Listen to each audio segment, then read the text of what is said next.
There was a day that I became wealthy. I'll tell you the day, I know that day I was rich. I was broke. I was pissed. I was angry at everybody else but who? Myself. But really underneath it, I was mad at myself. I just couldn't beat myself up anymore, so I was pissed. And I had a friend that I loaned money to when I had barely enough and I knew he needed it. And I gave him $1,200 and I'm here not able to eat. I'm down to like $25, $26. And I'm saying to him, calling him, and he's not returning my call. And I just need some money and he's ignoring me. I didn't ignore him, so I'm pissed. I'm frustrated. In the midst of all this, I'm also pragmatic. I got 25 and change, call it $26. What the hell am I gonna do? I don't have any plans for economics. I got overhead that's crazy. I'm living in this little tiny apartment, 400 square feet in Venice, California. So I thought, okay, when I was totally broke early on when I was 17, I used to save my money up and go to the smorgasbord and load up for Christmas, load up for the week. So I said, I was in Venice. I'm gonna go over to Marina del Rey, where all the yachts are, and there's a place there called El Torito. And I'm gonna go, they have an all-you-can-eat smorgasbord. I'm gonna load up for the winter. I'm gonna get there. So I didn't drive there because I wasn't gonna spend the gas to get there. Plus I needed to walk, so I walked there. And I go in, I'm not dressed really great, but it's Marina del Rey, it's okay. And I got a place right by the window, and I can see the yachts going by. And I'm dreaming of what life could be like. And I'm starting to let go of my anger, and I'm starting to focus on what I want instead of what I don't want. How many followers say I? And that shifted me just a bit. And now I'm eating, which shifted me a lot. And I got this giant plate stacked up. And I don't know what the amount was. It's like, whatever it was, $6.95, $7.95, right? So I'm gonna do this. I can probably do this 3 or 4 times, right? So as I'm finishing my meal, this little boy comes in, dressed in a little suit. I honestly don't know how old he'd be, probably in the 3rd grade, so maybe 8 years old, 9 years old, something like that. And he was so adorable. And he opened the door for his mother. His mother was an attractive lady. And he came over and he pulled out a seat for her and she sat down. And she was a pretty lady. As good as she was, I was totally obsessed with this boy. He had a presence at 7 years old. And it moved me. I don't know why, it moved me. And I thought, this kid is like pure. I wanted to always be this way. He's such a good kid. He's a giver. So I got up and I paid for the meal.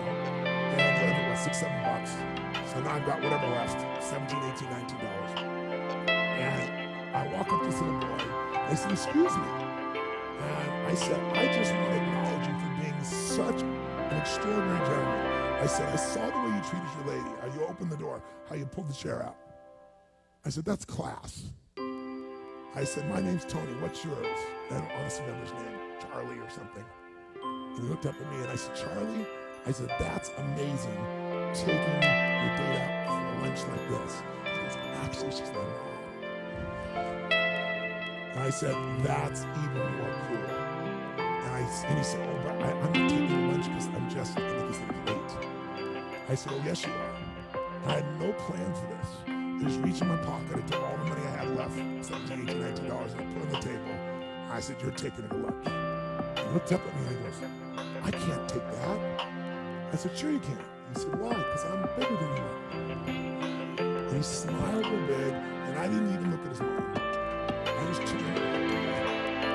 I didn't walk out of there. I should have been freaking out.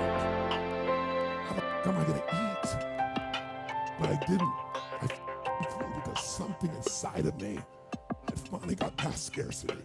I finally realized there's something inside of us more than our limits, especially on this thing called money, that I had let terrorize me.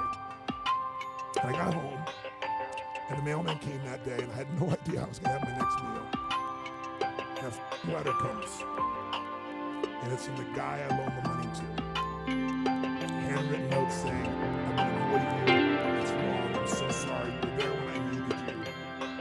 Here's what I owe you, plus a little bit more. And the $1,200 was there, plus another $100 for the time that I had to take care of it. And for me, $1,400, that was enough to run my show for a month or two. And I cried. And then I decided, what does this mean? And I thought, this means that whatever you give, it's always going to come back. So you don't have to ever think about that again. just live. The words will be greater than you can ever imagine. I don't know if that's coincidence, but I decided to believe that day was the blessing when I became rich. And I can tell you honestly, I've had tough days in my life, economically, emotionally, like all of us. But I've never gone back to that scarcity. I never will. The secret to living is giving.